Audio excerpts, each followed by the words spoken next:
Hello, video book review of Foundation of the City of Rome until the time of Augustus by Titus Livy.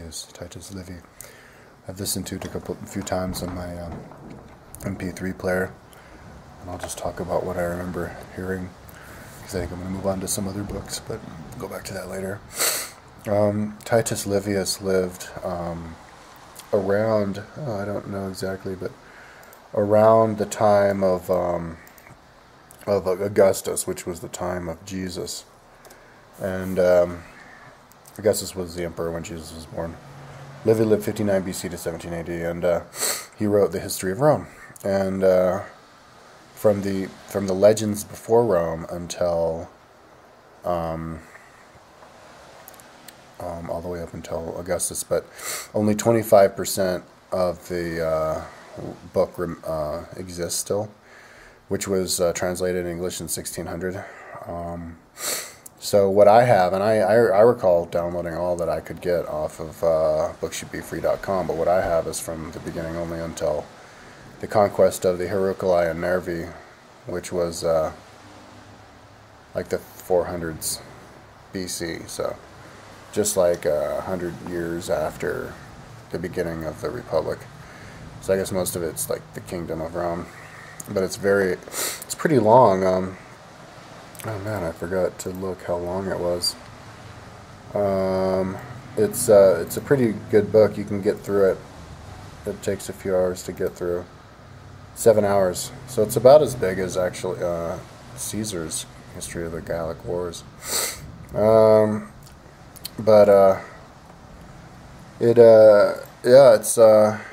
It's really good. It's a lot of detail. 7 hours. It's read by really good readers from booksshouldbefree.com, and he just like Tacitus and his history books, they're really good about they include things in the books. They paint that tell you the lifestyle that they're living in then, including details of this legal situation that is going on in that time, or something that they use, like little side. So they're good storytellers, and it's a good way to actually help you learn stuff about the past, which I guess otherwise you wouldn't know, because our what we have left of what those writers wrote back then is pretty limited, just a few books. So yeah, any information they give can, you can say one thing and you go, oh wow, you know something about the whole. Yeah, but so I guess I'll just recall as much as I'm really high right now, so in case you think I'm slow, that's why. He started the book by the legendary times, about, I think, like some. Oh, here I even have the. These are the different chapters of the book right here that I have, that I downloaded. Book 1, Earliest Legends, Arrival of Aeneas in Italy and his deeds. But then he goes, I think he goes on an aside maybe later on in the book, but talking about before even Troy, there were these guys who were wandering around, and then they founded Troy, and then he goes and talks about, but I think that was just a side, because the first chapter is talking about Aeneas. Aeneas had a good relationship with the Greeks, with Agamemnon and those guys, and so when they took over Troy, they were cool to him, and they let him leave in peace with his band. And so they traveled around Greece, Mediterranean area for 30 years, and then settled in Italy. And then there was a reign of a king, Ascanius, and then chapter 2 after him, the Silvi and Alba, Romulus and Remus. So then they started like the Latines tribe, and then the Alba Longa was a kingdom that was founded by the descendants of Aeneas. Alba Longa started in like I think like, yeah, like not long after they left Troy. Troy fell in like 1175 BC, and so they settled in Italy in like 1150, and then Alba Longa started in like, the 10s or something. It's on my timeline. I can't remember the exact date, but so they had like 15, 20 kings or whatever, and it was a kingdom right on a lake, a small lake with really steep sides that go up. A lot of trees, like 12 or 13 miles south of Rome. And if you look at Rome on Google Maps, you can see Via Appia, the ancient Roman road that goes straight out. You can trace it as it goes straight to Rome. And it's totally intact until you get to about Alba, where Alba was, that lake.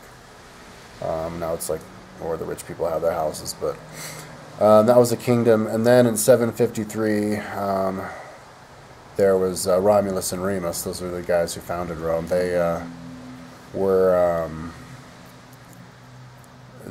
like orphans left over, and on the Tiber in a certain place on the river. And then the legend has it a she-wolf came and let them suckled them and raised them. Slang for she-wolf in those days was prostitute, so they're thinking maybe, and this is what Livy says, and so they think maybe it was just a prostitute who came and adopted them. But they became boys, and then they became like, running the countryside, I guess, and then they became strong boys, and they started robbing robbers, and then I guess giving the wares back to the people, so they became like Robin Hoods. And so then they developed a band, and they got bigger, and so then they decided to start a city. I guess they had a big enough of a band of like, ruffians following them, like a big band of, I guess, vigilantes. And so they went and they founded their town where I guess they grew up, I guess, in Rome, or where they were adopted. And they built they had some scuffles with the nearby areas and got like a reputation. And anyway, then they, the king of Alba Longa, the local kingdom, was took note of them, and then I guess they found out that, or they decided that they were actually his grandchildren. Like his daughter had like given birth to him and then like given him away or something. I don't know, but anyways, they started the city of Rome, and they built walls around it, and then they started to have a dispute of like, well, who would they name the town after, their new city? Would it be Romulus or Remus? And so they said, okay, let's we'll look in the sky for a sign. In those days, they took paid a lot of attention to signs, like omens, like really bizarre stuff all the time, and it's mentioned all over Livy and Tacitus. Like, like when Tacitus mentions that,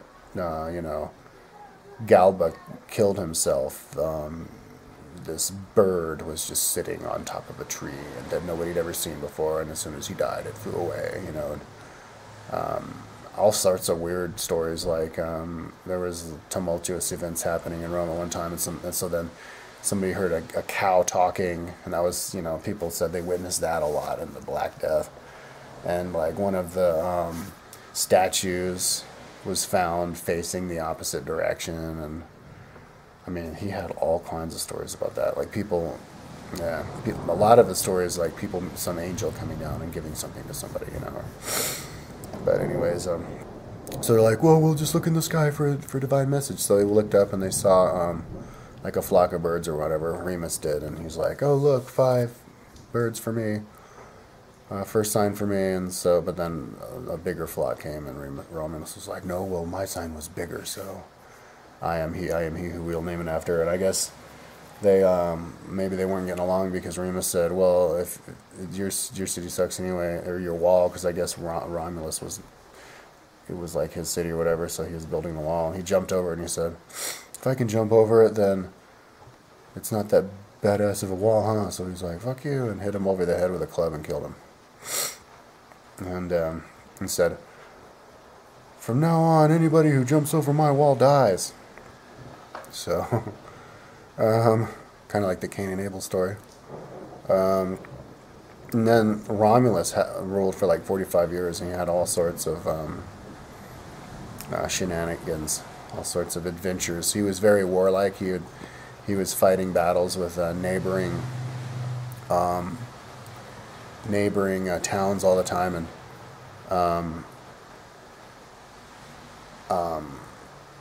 why, I don't know. Like,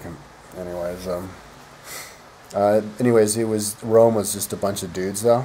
It was like his band of like, because he invited like all sorts of like outlaws who got kicked out of all the other towns could go and hang out with him.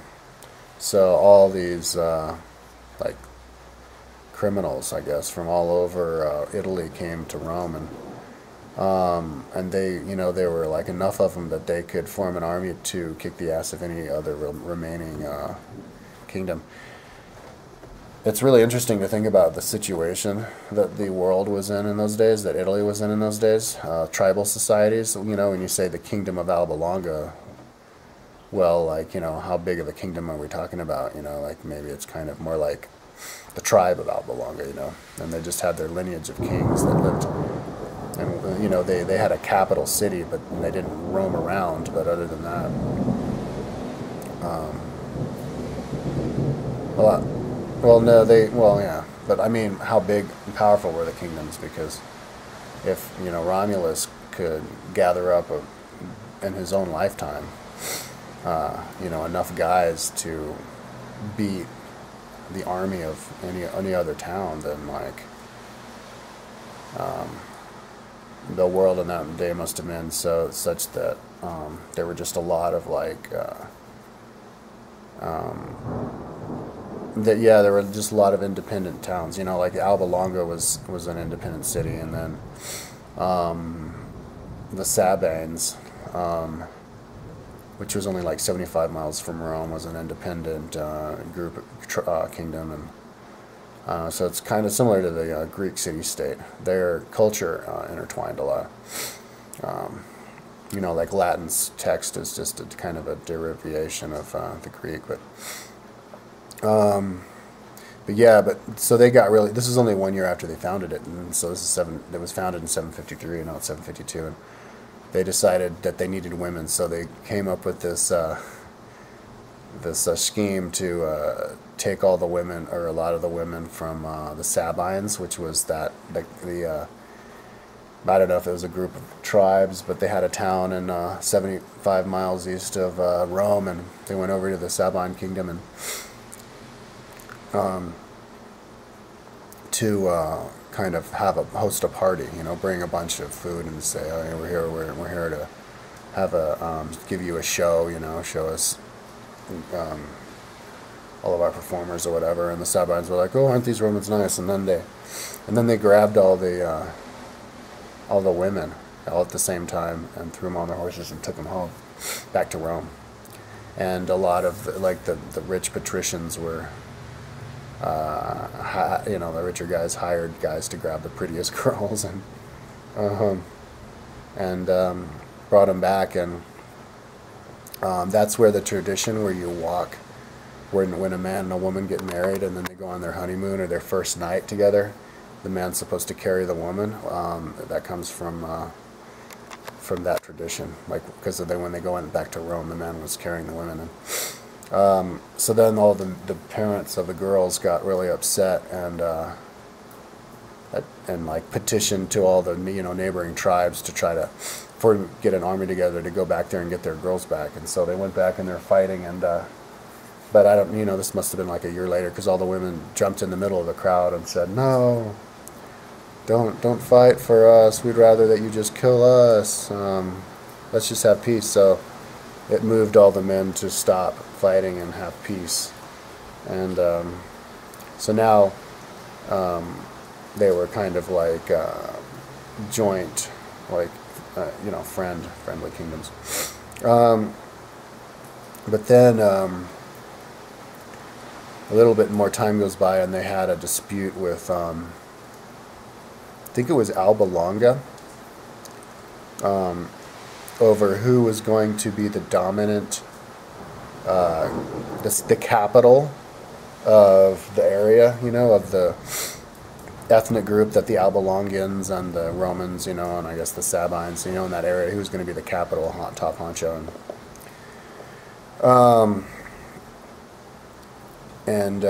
So they decided to have a peaceful fight. Oh, to go back to the rape of those Sabine women, taking the Sabine women, there's actually a movie that they made that I saw, starring Roger Moore as Romulus, and it's about when they stole the women. They do this show, and then they bring the women back, and then they try to fight, and it's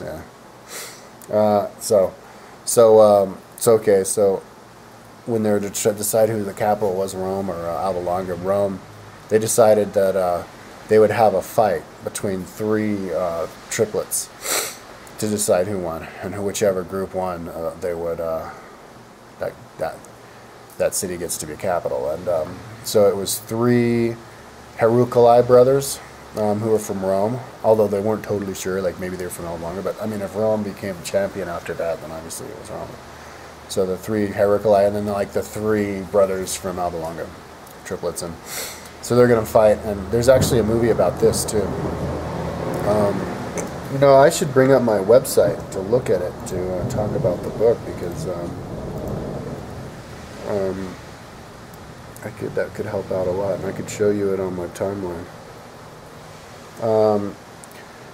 So they were going to fight, and so the Alba Longese side had killed 2 of the Romans, so now it was 3 against 1. So the final one, the final brother, like ran away, and so they're running after him, and so he turned around and killed one of them, and then ran away and separated the other one, and then killed the second one, and then so now it was only 1-on-1, but the third one was already wounded, and he was running after him, so he was tired because the other one was kind of ambushing the guys, and that's how it showed it in the movie, so ambushing him, and so then he killed him, and so now Rome gets to be the capital. But the guy's sister ran up, and when he went back to the town, he's like, he was holding the tunic of the guy who he took off of his body to show that he was dead, and it was and he was the boyfriend of his sister, the Heraclii brother from Rome. His sister was the lover of the guy from Alba Longa who he just killed, and so she started screaming because she saw the tunic that he was holding. She made it for him, so she started screaming for him, "Oh no, you're dead, my lover." So he said, "What? You should be happy for Rome in your town, bitch." So he stabbed her and killed her, and then everybody was like horrified by that. So they took him to court, but they decided they weren't gonna. But the father interjected and said, "No, you set my son free. He's the cause of all of your freedom." So they let him go, and but they made him like a special monument in memory of that in Rome, called the Sisters' Gate. It was this big like wooden beam or gate or something that was maintained by the expense of the people for all the way until, I don't know, recently. So it was there for hundreds of years. Livy lived, 750 years after wrote the book 720 years after, Romulus. So he's talking, we're going back a long time, yeah. But before that, they also had some other disputes with Alba Longa. Yeah, that wasn't, I think maybe that would have been with Sabines. Because because the reason when they annexed Alba Longa, they were having they were getting double crossed by the king of Alba Longa. I think he was trying to team up with some other kingdom to defeat Rome when he told Rome he was going to be their friend or something. So they beat the Alba Longese in a war battle, and they got the king. His name was Tarquinius Priscus or something. Anyways, the Roman king said, "You're not going to You were a bad boy to divide your loyalties between them and us. So we're going to divide your body. So they tied each of his limbs to a chariot drawn by 4 horses, and then made them separate, and they tore him apart. But then Livy said, "Oh, but that was the only time that Rome ever did anything that barbaric. Rome is the least barbaric people. Romans are the least barbaric people." That's how they refer to themselves, not the Roman Republic or anything, but the Roman people are the least barbaric, the most mild people who ever lived. And we only did that once, and that was only, so anyways. So they annexed Alba Longa, and they made all the people in Alba Longa move to Rome because they wanted to make the city of Rome bigger, more formidable. So they kind of made that commandment, and all the Alba Longese were really sad, but didn't say anything because they were surrounded by all the Roman soldiers, and so they had to say goodbye to their houses and bring what they could. And then the Roman soldiers went and just destroyed everything and just leveled the place. So it wasn't a town anymore. And so then they augmented Rome by like 30% or something. They created a new neighborhood in one of the nether hills, and and then they had the Heracli brothers. Here, let's get over here and see if I can get them there.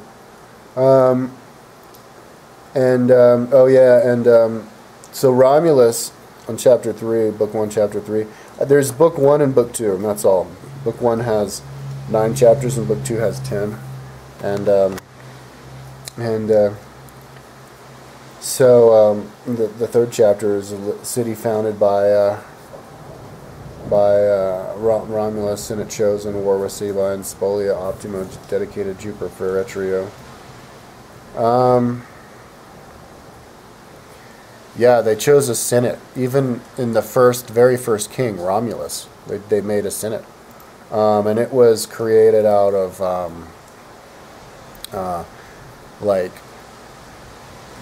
people who came from old families, people who could trace their family lineage down to like Aeneas, and they were called the Patricians, because they were, pater means the father, so they're like the father of their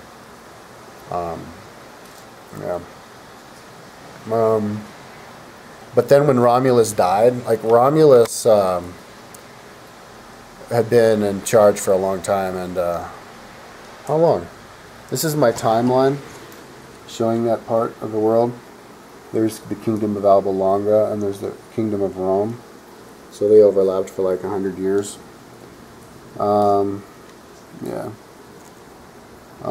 Metius Fufetius, that was the name of the last king of Alba Longa.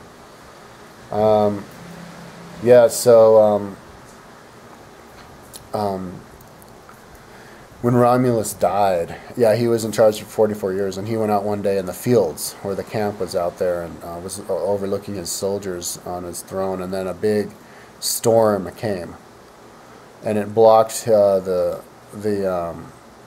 view from his soldiers from the king, and when the storm went away, the king was gone. And I think they said they saw he went up into heaven and physically taken into heaven, and there was a rumor that the senators tore him apart, but they don't believe that. But after he died, for 1 year they had 100 senators rule, so it was kind of like a democracy for a year. But then the people said, no, we want a king. We don't want to be ruled by 100 aristocrats persecuting us. We want one leader to be the benevolent dictator. So their first king after Romulus was Numa Pompilius, and he ruled for 43 years. Romulus ruled for 37. He ruled for 43 years, and he was a really good leader, really peaceful and really well schooled. They say he studied with Pythagoras, and so he was he reformed the Roman calendar. I think the Roman calendar, the year they had, their calendar was the year 1 was 753. So, but I think he established that, and He started a Pontifex Maximus, like the new priest. You know, like the Pope of Rome, well, they had like their head priest in Rome ever since Numa Pompilius in 713, 712. I think Augustus played the part of the head priest as well too when he was king. Some of the emperors got to be Pope. Yeah, so and he created priestly officials and stuff. And then there was a guy named, after him for 31 years, it was Tullus Hostilus. And I think that word hostile comes from him, because he was very warlike. He fought all the other neighboring towns to annex them. And so he was the one who annexed Alba Longa. And there's a movie about it called Sins of Rome. That's not the one, though. Anyways. I didn't see it. And after him was Ancus Marcius, and then Lucas Tarquinius Priscus. He was assassinated. There were 7, overall there were 7. He made the first sewer in 578. And Servius Tullus, who he built the city walls in 550 BC. And then defined the sacred boundaries of Rome. They had a treaty, where the Tiber was the division between Rome and some other group of people for a while. And then Lucius Tarquinius Superbus, he built the temple of Jupiter Optimus Maximus, but he was deposed in 509, and that's when they started the Roman Republic. And they also overthrew the Etruscans that year, but yeah, he was being very. So there were 7 kings all in all of the Kingdom of Rome, as you can see. Oops, I want to see, make sure. And then they became the Republic. And after that, they had consul. He was the head of the Senate, and he would be in charge for like a year, and then they'd have another consul. So it was kind of like Athens was like that too. And I think they would have like 2 consuls, like number 1 consul, number 2 consul, which uses that kind of stuff too. But yeah, because they overthrew him because he became he became a tyrant. He started making laws by himself without consulting the Senate and,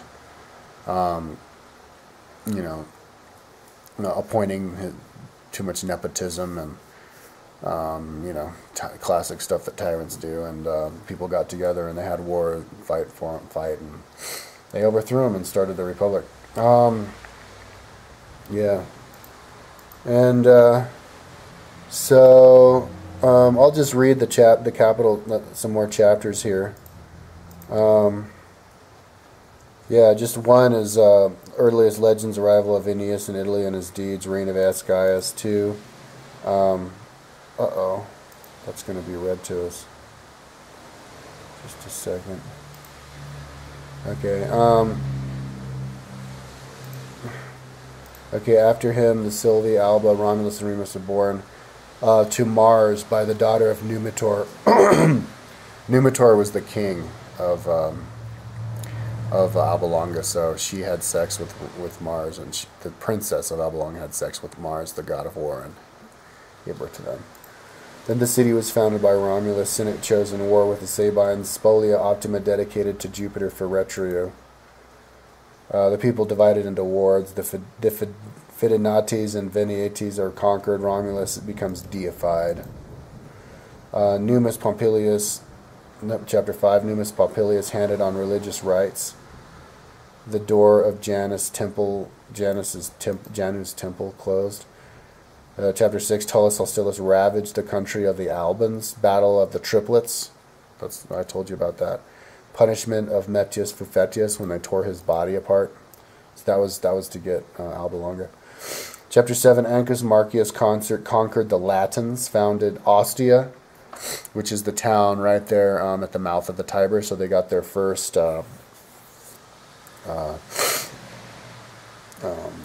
port and ships. Tarquinius Priscus defeated the Latins and made the Circus Maximus.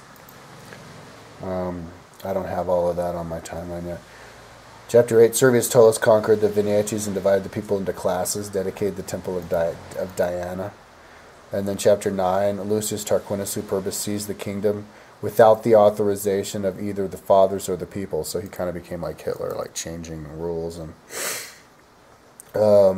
okay, and then so now we go into book 2. So that may be like book 1 is the kingdom, and book 2 would be the republic. Chapter 1, Brutus bound the people with an oath to allow no one to reign in Rome. The beginning of the republic. Chapter 2, Publius Valerius, the consul, proposed a law about appealing to the people. The capital was dedicated. Chapter 3, Porcinet, king of Clusium, made a war in behalf of the Tarquini and came to Janiculum. Chapter 4, on this account, the Claudian tribe was added, and the number of tribes was increased to 21. Tribes, the word comes from tribute, tribu. So it was just groups of people who would be part of the Commonwealth and give their, their promises to join the army when they have a war, and also to, help chip in, I guess, pay tribute. So they had, I think traditionally it's like 100 people a tribe or something like that. You could actually do look at the walls and just guess how many people are there, and just, so look at how many tribes are there, and then you can find out how many people exactly in the Roman kingdom were what did constitute a tribe. But so chapter 5, the Volscian town of Carioli was captured by the valiant efforts of Gaius Marcius. Chapter 6, Titus Latinius, the man of the plebes, was warned in a dream to inform the Senate regarding certain offenses against.